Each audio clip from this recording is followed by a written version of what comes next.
মনোৰমা দাস মেধিৰ চুটিগল্প অলপ আগতে হৈ যোৱা কিনকিনীয়া বৰষুণজাকত আবেলিটো সেমেকি আছিল। আঘোণ মাহৰ বতাহজাকে শীতক পৃথিৱীৰ বুকুলৈ যেন খৰখেদাকৈ নমাই আনিছিল। কোনোমতে আখল সামৰি অকণমানটো খুৱাবলৈ বিচনা কাটি হোৱাৰ লগে লগে বাসন্তীৰ নিজৰো চকুৰ পাতত জাপ খাই আহিছিল। এনেতে খটংকৈ হোৱা শব্দটোত তাই উচপ খাই উঠিল।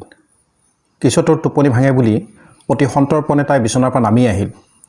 সন্দেহবশতঃ পাকঘৰৰ দুৱাৰ খুলি ভিতৰলৈ সোমাবলৈ ধৰোঁতেই কিবা এবিধ কুহুমীয়া জুলীয়া পদাৰ্থৰ মাজত তাইৰ ভৰি এখন সোমাই গ'ল।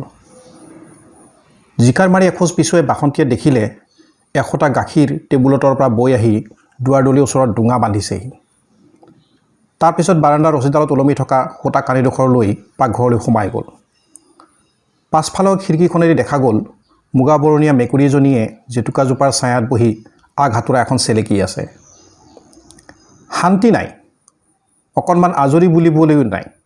সেই ঢলপুৱাৰে পৰা চাহ ভাত ঘৰ চোতাল ফেনেকি ফেনেকি কোনোমতে আজৰি হৈ তাই কেঁচুৱাকণক শুওৱাৰ চেগতে চকু দুটা অকণমান মুদিছিলহে মাথো।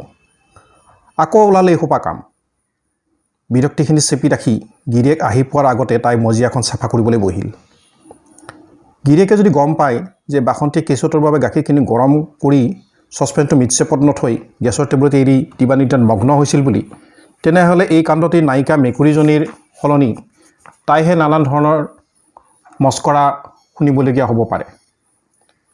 দৰমহাৰ টকাৰে কোনোমতে মাহটো জোৰা গিৰিয়েকৰ চাকৰি। 50 টকা লিটাৰ গাখীৰখিনি ল'ৰা ছোৱালী দুটাৰ সলনি তাই অসাৱধানতাৰ বাবেই মেকুৰীয়ে পেলালে বুলি জনাৰ পিছত কোন গৃহস্থইনো ঘৈণীয়েকক ফটফনা নকৰি আতুল তুল কৰিব?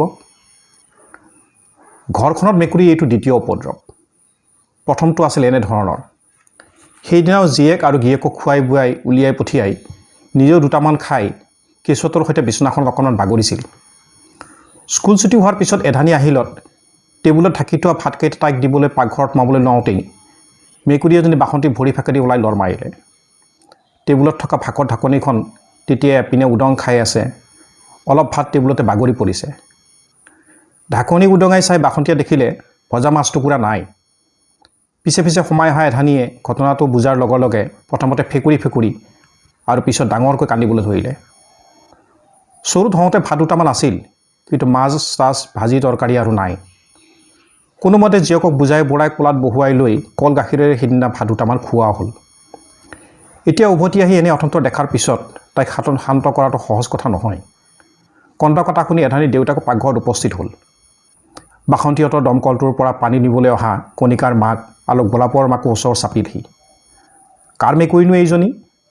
বাসন্তই গিৰিয়েকে মানুহ দুজনী বিৰক্তিৰে সুধিলে। আমাৰ নহয় বাবু, বলুৰ মাকৰ। গোলাপৰ মাকে উৰণিৰ এফালে কামুৰি ধৰি উত্তৰ দিলে। কণিকাৰ মাকে উৰণিখন টানি লৈ পিছৰ বাক্যটো জোৰা দিলে। বলুৰ মাকৰ মেকুৰী 5টা মেকুৰী। হয় বাবু, এজনী মাক 4টা পোৱালি, পোৱালিকেইটাও ডাঙৰ হৈছে। 5টাকৈ মেকুৰী বাৰু কিয় লাগে এঘৰ মানুহক? মানুহ দুজনীয়ে একো নামাতিলে। পানীৰ কলহ দুটা লৈ সিহঁত দুয়ো নিজ নিজ ঘৰলৈ খোজ ল'লে। বলুৰ মাকক ক'ব লাগিব, বাসন্তীয়ে ভাবিলে, কিন্তু কিনো ক'ব? গৰু ছাগলীৰ নিচিনাটো নহয় যে মেকুৰীকেইটা এৰাল দিবলৈ ক'ব, নতুবা মুৰ্গী বা হাঁহৰ দৰে গঁৰালত বান্ধি থ'বলৈ নিৰ্দেশ দিব। আৰু মেকুৰীয়ে বাৰু গাখীৰেই দিব নে কণীয়ে দিব যে 5টাকৈ মেকুৰী পুহিবলগীয়া হ'ল? বলুৰ মাকক ক'বই লাগিব। কম কৰি থাকোঁ দুটামান দিন পাৰ হৈ গ'ল। আচলতে বাসন্তীৰ অলপ বেয়াও লাগে। বুঢ়ী মানুহ, বৰ নিকিন। কম বয়সতে গিৰিয়েক ঢুকোৱাৰ পিছত অনেক যাতনাৰ মাজেদি ল'ৰা দুটা ডাঙৰ কৰিছিল। ডাঙৰ ল'ৰাটোৱে ভালকৈ চাই মেলি বোৱাৰীও আনিছিল। পিছে বুঢ়ী দীক্ষা লোৱা ভকতনীটো, নীতি নিয়ম অনেক। বোৱাৰীয়েকে সেইবোৰ নিয়ম উলংঘা কৰি চলা দেখি এদিন শাহু বোৱাৰীৰ মাজত উখনা উখনি লাগিল। দিনটো ৰিক্সা চলাই ৰাতি ঘৰলৈ আহি ভাত পানী নোখোৱাকৈ কান্দি কাটি শুই থকা ঘৈণীয়েকক বলুৱে পালেহি। পিছদিনাৰ পৰা সিহঁতৰ থকা ঘৰটোৰ এটা চুকত চৌকা জকালা দেখা গ'ল। কলৰ পানী নিবলৈ আহোঁতে বলুৰ মাকে কথাই কথাই এদিন ঘটনাটো বাসন্তীকো কৈছিল। বুঢ়ীৰ দ্বিতীয়টো ল'ৰা কালু এদিন এজন মানুহৰ পকেট মাৰি হাতেলতে ধৰা পৰিলত জেইলৰ ভাত খাবলগীয়া হ'ল। জামিনত আনিবলৈ বুঢ়ীৰ ধন জন কোনো দিশৰ শক্তি বা সাধ্য নাই। ঘটনাটো গোপালৰ মাকে এদিন প্ৰসংগক্ৰমে কৈছিল। বাসন্তীহঁত ইয়ালৈ আহিবৰ কেইমাহমানেই হৈছে। টাউনৰ ভিতৰত মাটিৰ দাম বেছি বাবে গিৰিয়েকে ঘৰৰ বিচাৰি অলপ ভিতৰৰ পিনে মাটি কিনি এই ঘৰটো সাজিছে। ঠাইখিনি ওচৰে পাজৰে থকা আটাইকেইটা মানুহৰ ঘৰৰ অৱস্থা দিন ভিক্ষা প্ৰাণ ৰক্ষাৰ নিচিনা। কোনোৱে দিন হাজিৰা কৰে, কোনোৱে ঠেলা বা ৰিক্সা চলায়, কোনোৱে কাঠ মিস্ত্ৰী বা ৰাজমিস্ত্ৰী যোগালী কাম কৰে। মানুহখিনিয়ে বাসন্তীহঁতক ডাঙৰ মানুহ বুলি ভাবে। বাসন্তীহঁতক কলৰ পৰা পানী নিবলৈ আহে, অসুখে বিষয়ে অলপ চলপ সহায় বিচাৰে। বাসন্তীহঁতৰ মানুহখিনিৰ লগত সম্পৰ্ক ইমানেই। বলোৰমাকো আহে, পানী লৈ যায়, দুখৰ কথা কয় আৰু বাসন্তীক পুৰণা শাৰী সোজে। বলোৰমাক বিধৱা মানুহ। শাৰীৰ নামত বুঢ়ীয়ে যিখন পাতল মলিয়ন ধুতি পিন্ধে, সেইখন পিন্ধা নিপিন্ধাৰ মাজত একো পাৰ্থক্য নাই বুলিবও পাৰি।